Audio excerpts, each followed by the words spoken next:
Lumière, Oui, bonjour, bonsoir. bonjour. Je vous dérange pas? Pas du tout, c'est moi, j'étais au courant, pas de souci. Bon, super. Bon, comment allez-vous? Ça va, très bien, merci, très bien. Bon, ben écoutez, donc moi je me présente, donc c'est Jean Gauthier de la web radio Ville Lumière.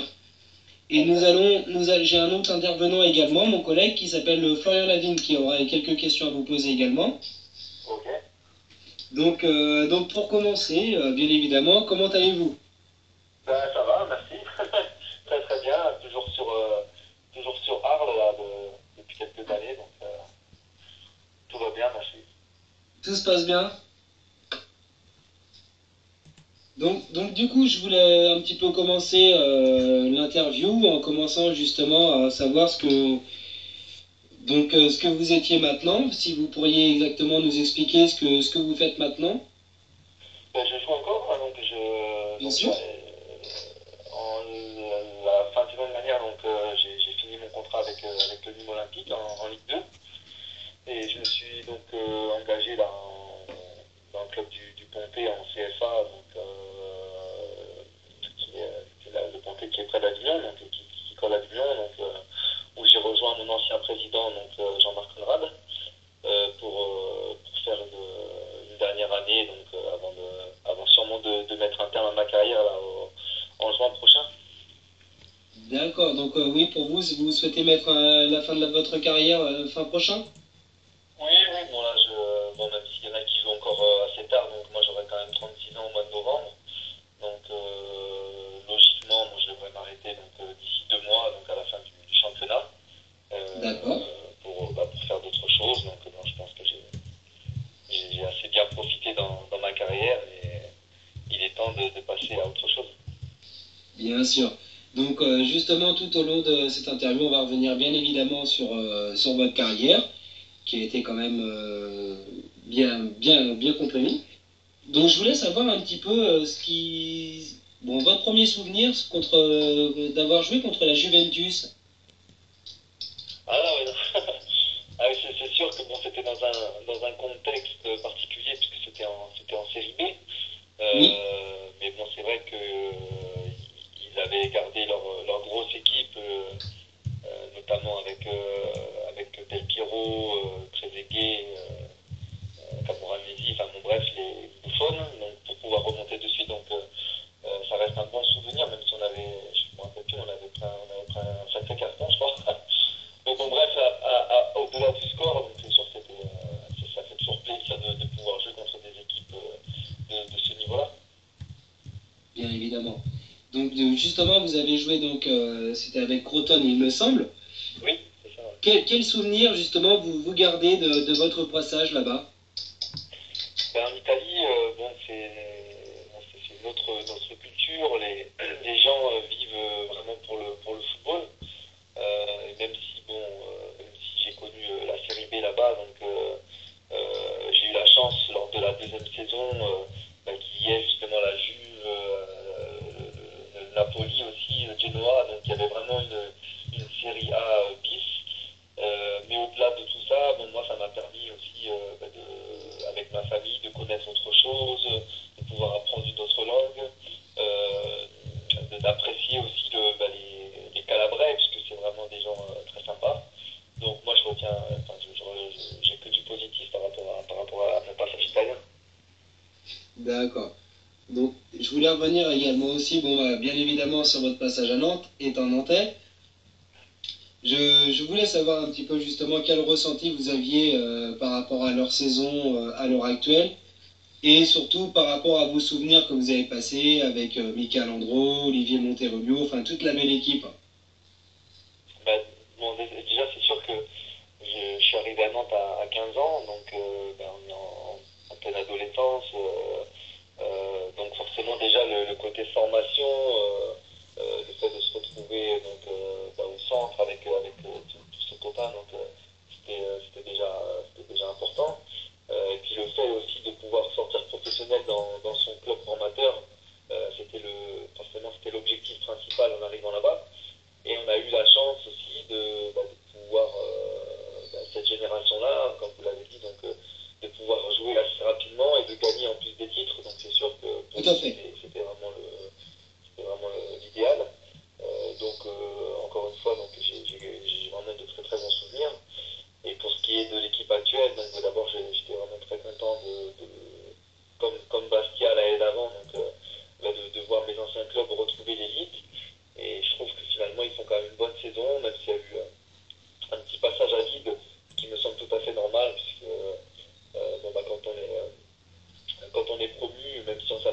Nantes, et ben, c'est pas toujours évident de se remettre à niveau. Donc ils ont fait un très bon début de saison. Et là, bon, je pense qu'ils vont se maintenir. Et c'est une bonne année de transition. Bon. Et est-ce que vous arrivez, malgré bon, les années passées, justement, à comprendre ce manque à vide, justement, du FC Nantes? Vous l'expliquez ou pas? Ben, vous savez, donc bon, il y a eu l'FC Nantes, ça a été jusque dans les années 2000 une institution au niveau Bien sûr. du jeu, donc au niveau des entraîneurs qui restaient, donc que ce soit les formateurs au départ comme Renald Denouex ou Ciodo un peu avant, donc c'est vraiment des gens du cru qui pouvaient un petit peu à l'image du Barça aujourd'hui, donc inculquer des valeurs techniques, de mouvement à des joueurs, donc qui se fait moins maintenant, mais en même temps, le club s'est aussi adapté donc à la réalité du marché, c'est-à-dire que aujourd'hui, si on s'appelle pas Paris ou Monaco, il faut de nouveau, et j'espère qu'ils l'ont compris, je pense que oui, de nouveau miser sur la formation pour justement pour pouvoir avoir de beaux jours devant eux d'ici 2 ou 3 ans. Et justement, par rapport à la formation, parce que justement, moi, quand j'étais plus jeune, justement, bon, il y avait vous, il y avait Mika, Landreau, il y avait quand même un très très très bon vivier de jeunes. Comment ça se fait justement qu'on n'y arrive plus justement à mener cette situation justement de formation qui mène à bout, quoi?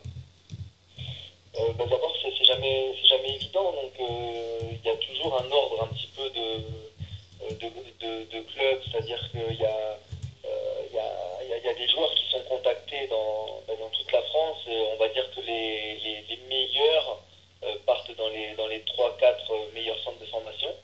Et je pense que Nantes n'en faisait plus partie depuis quelques années, parce qu'ils sont descendus en Ligue 2, parce qu'il y a eu un petit peu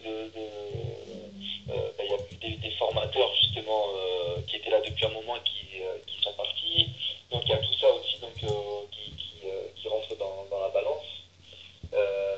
Donc non, je pense qu'il faut qu'ils insistent pour retrouver ce qui se faisait avant, tout en s'adaptant à la réalité du moment. Et puis il y a aussi des clubs formateurs qui rémunèrent aussi, par exemple, des joueurs ou des parents de joueurs. Et a priori, Nantes ne faisait pas partie non plus de ces clubs-là.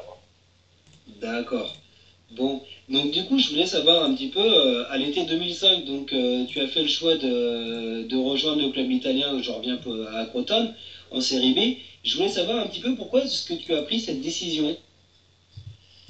Bon, tout simplement, bon, la première, c'était que j'étais en fin de contrat avec Bastia et que malheureusement, c'était l'année où on est descendu donc avec Bastia en Ligue 2.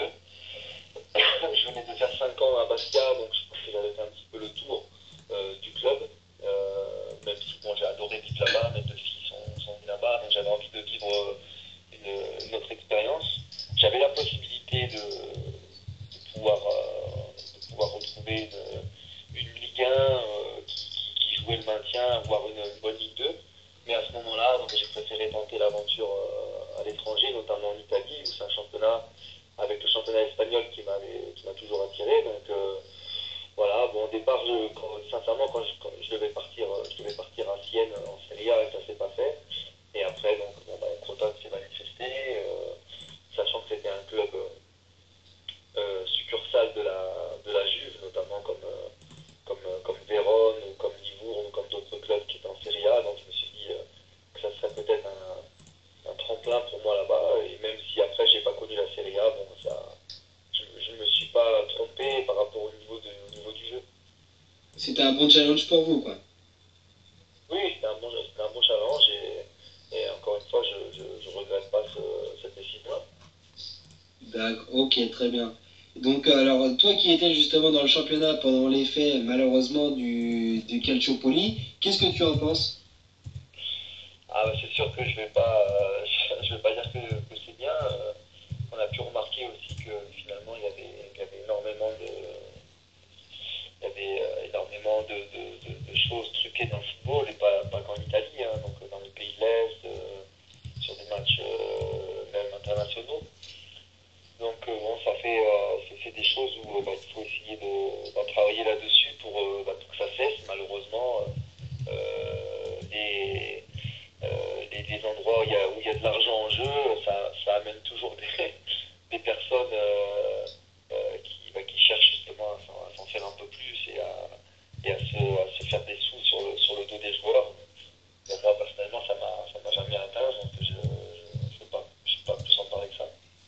D'accord, bon, bah ouais, pas de souci. Donc, je voulais revenir aussi sur ta période donc de Arles-Avignon. Quand tu signes à Arles-Avignon, je voulais savoir si tu avais imaginé revivre une saison en Ligue 1. Pas du tout, non, non, pas du tout. Donc, quand je suis revenu donc, en France, d'abord ça a été très compliqué parce que malheureusement, quand on part à l'étranger, notamment même en série B, et qu'on dépasse la trentaine, revenir en France, bon, j'avais pas forcément une très bonne image, notamment au niveau des blessures. Bien sûr. Il a fallu qu'il y ait un club qui me tende la main, entre guillemets, même si c'était un club comme Arlavignon qui venait à peine de monter en Ligue 2, qui avait le plus petit budget à cette époque-là. Donc, je remercierai jamais assez, c'est Fabrice Berton qui était directeur sportif à l'époque, donc qui m'a recruté avec la balle forcément de Michel Esteban qui était l'entraîneur. Et à partir de là, bon, bah, on a vécu une année magnifique parce que bon, on ne s'attendait pas à monter. Donc, et puis à l'arrivée, bon, voilà, on a su saisir notre chance au bon moment. On avait vraiment, au-delà de la montée, on avait vraiment un super groupe.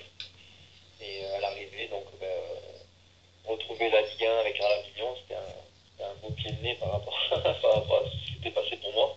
Mais je retiens surtout l'exploit collectif qu'on avait réalisé.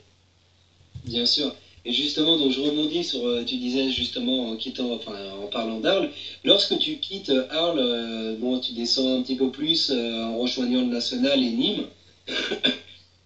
Et là encore, ça se conclut par une montée. Donc, tu garderas quoi de cette belle saison? Donc, je suis quelqu'un qui qui aime bien relever les challenges. J'étais pas, j'étais pas en fin de contrat avec Arles, donc c'est juste que ça se passait moins bien. Ça s'est moins bien passé lors de l'année en Ligue 1, donc notamment la deuxième partie quand il y a eu un changement d'entraîneur. Et bon, c'est pas que j'avais pas envie de me battre pour récupérer ma place, simplement que quand on s'entend avec des personnes, vaut mieux se serrer la main et aller essayer de jouer au foot autre part. Et puis bon, j'ai eu l'opportunité de Nîmes qui certes était descendu en national, mais bon, avec un statut pro, avec un public, avec une équipe qui était programmée pour remonter en Ligue 2, et bon, finalement, c'est ce qui s'est passé. Donc là encore, 2 ans après donc, la montée avec Arles, donc ça me faisait une deuxième montée, et à l'arrivée, donc c'est pareil, hein, ça fait toujours plaisir de jouer le tableau, et notamment là, on a carrément eu le titre de champion national, parce que même si c'est le national, ça reste quand même un titre sur le palmarès. Bien sûr. Alors, bon, je voulais revenir un petit peu sur ta période, l'épopée nantaise. C'est vrai qu'il est vrai qu'à cette époque, bon, c'était le boss, hein, c'était Coupeau Sionneau qui était entraîneur de l'équipe.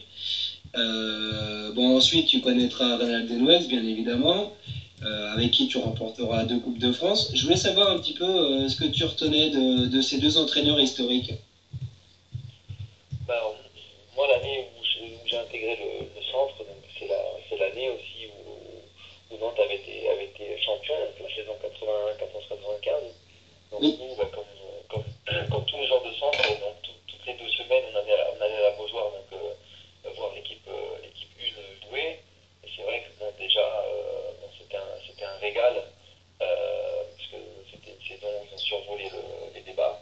Et c'est vrai que nous, on avait la chance de pouvoir assister régulièrement aux entraînements. Et bon, bah, forcément, les séances de Coco Ciodo, on n'avait qu'une envie, c'était de passer le cap pour pouvoir rejoindre les pros au plus vite, parce que c'était animé d'une manière assez incroyable, c'était hyper vivant, voilà, donc c'était du pseudo, quoi, on va dire.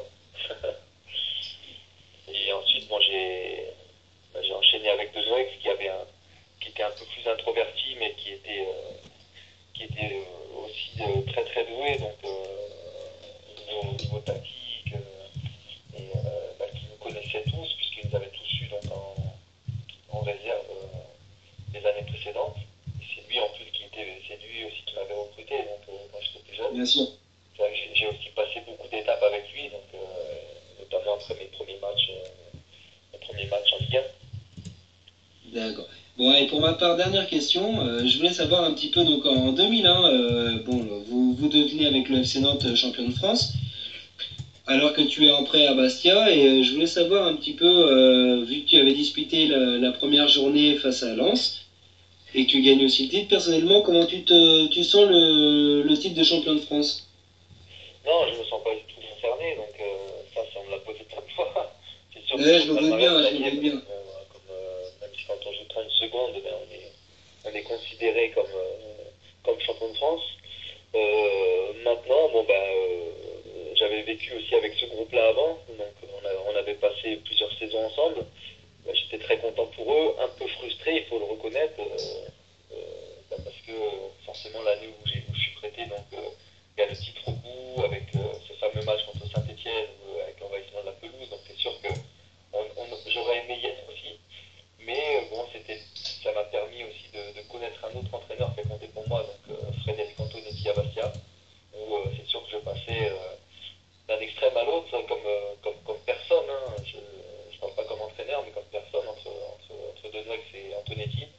Et voilà, donc bon, pareil, pas de regret, donc c'était très bien pour moi. Mais bon, pour revenir à la question, c'est vrai que même si sur ma ligne de palmarès, bon, j'ai ce titre, bah, je ne me sentais pas champion de France. Oui, donc d'accord. Eh bien écoutez, Sébastien, je vais vous laisser avec, avec Florent Lavigne qui va vous poser quelques questions également. Ok, Oui, bonsoir Sébastien. enfin, Donc moi j'aimerais revenir sur votre présent. Donc vous êtes actuellement joueur à Le Pontet, c'est bien ça? le comté, ouais, c'est le comté, ouais, le comté, ouais. Donc est-ce que ce dernier challenge en amateur, c'est une façon de lever le pied pour ne pas arrêter sa carrière brutalement? Lever le pied, non, c'est pas le bon, sinon j'aurais arrêté de suite après Nîmes. J'avais encore la Ouais. possibilité donc, de pouvoir jouer en Ligue 2 cette saison donc, dans des clubs qui jouent le maintien. Mais bon, ça fait un petit moment que depuis 2009 où je suis rentré sur Arles et où j'ai pas déménagé parce que même quand je jouais à Nîmes, j'habitais toujours sur Arles. Donc il y a eu un choix de famille aussi à faire par rapport à ça. Ça, c'est la première raison. Et ensuite, bon, j'avais bah, ce challenge avec le Comté, même si c'est en CFA, donc c'était mon ancien président, Jean-Marc Conrad, lui aussi qui m'a tendu la main donc, quand je suis rentré en France et qu'il était à Avignon. Donc c'était aussi une manière quelque part de le remercier et d'essayer de faire la meilleure saison possible avec son nouveau club. Voilà, donc le jour où j'aurai envie de lever le pied, j'arrêterai de jouer. Je jouerai au futsal. Quoi, donc, D'accord. Donc là, on le voit, vous avez fait plusieurs clubs dans le sud de la France. Vous êtes passé en Italie. Et comment vous voyez justement le club du Paris Saint-Germain d'un point de vue local, de par vos expériences dans le sud? Est-ce que le club il est suivi ou est-ce que il n'est pas du tout suivi dans le sud?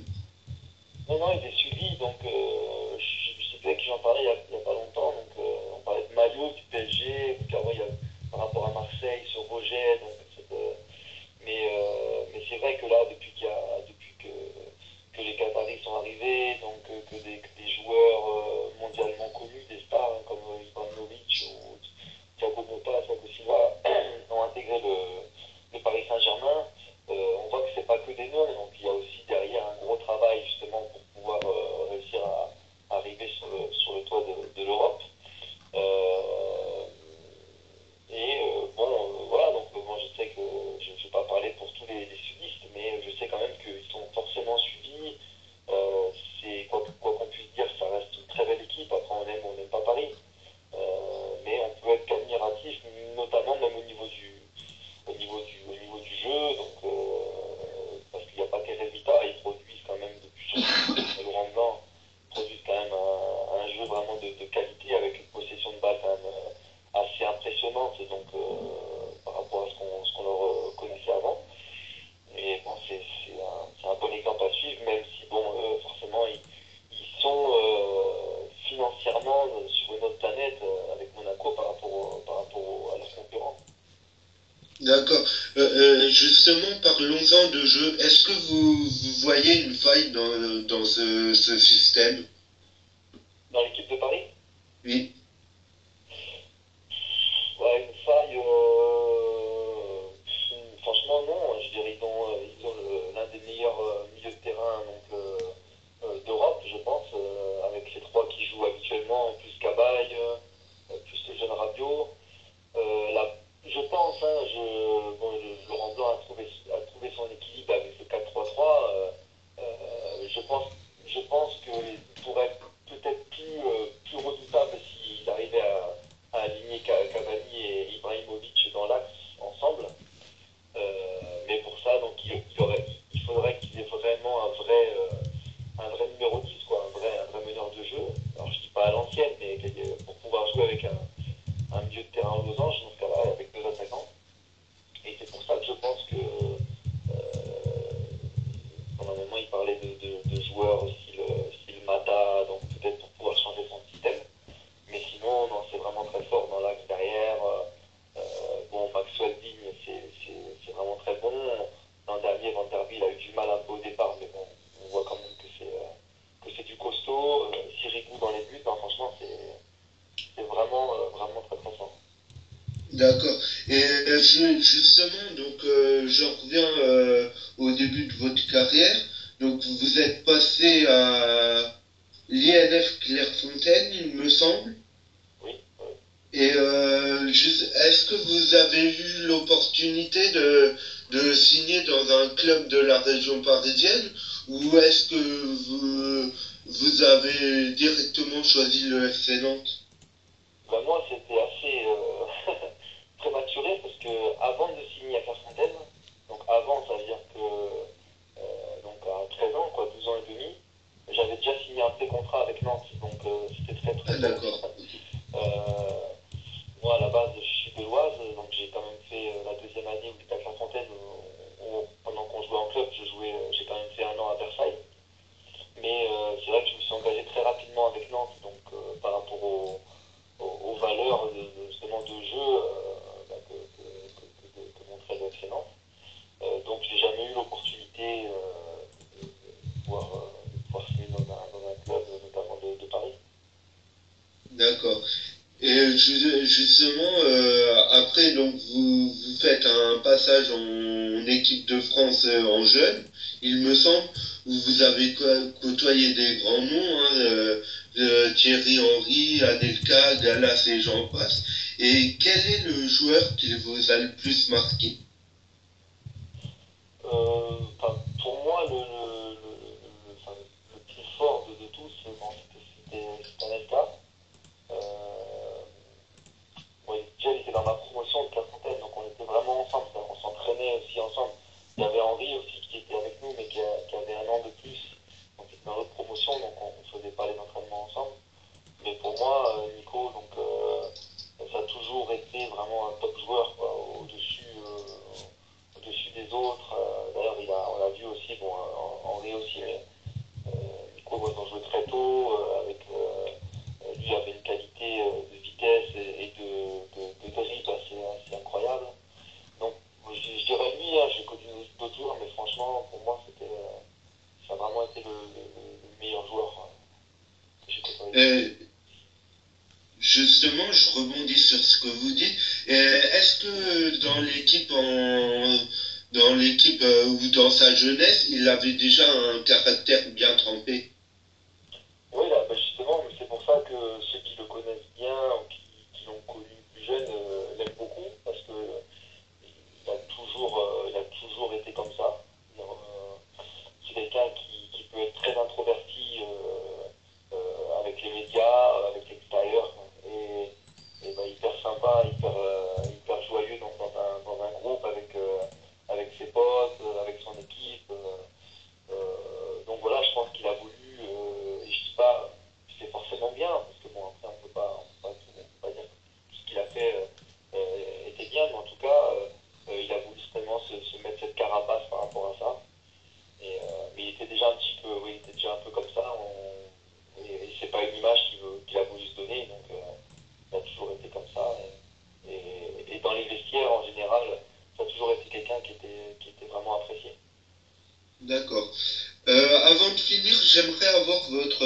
sentiment sur le tirage au sort de la Ligue des Champions contre Chelsea?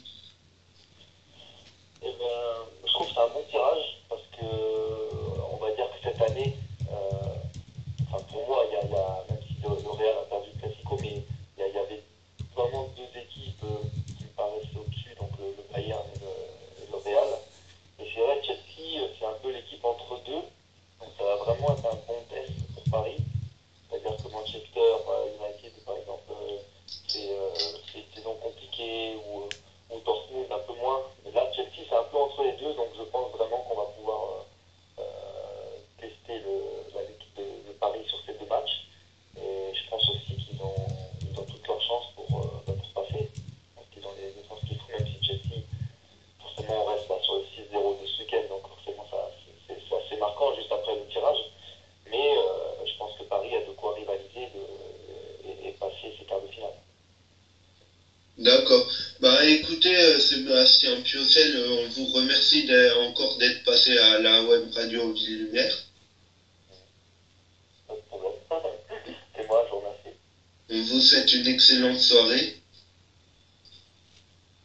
Bonne soirée aussi à vous. Au revoir. À Au bientôt. revoir. Bonne soirée. Au revoir Sébastien.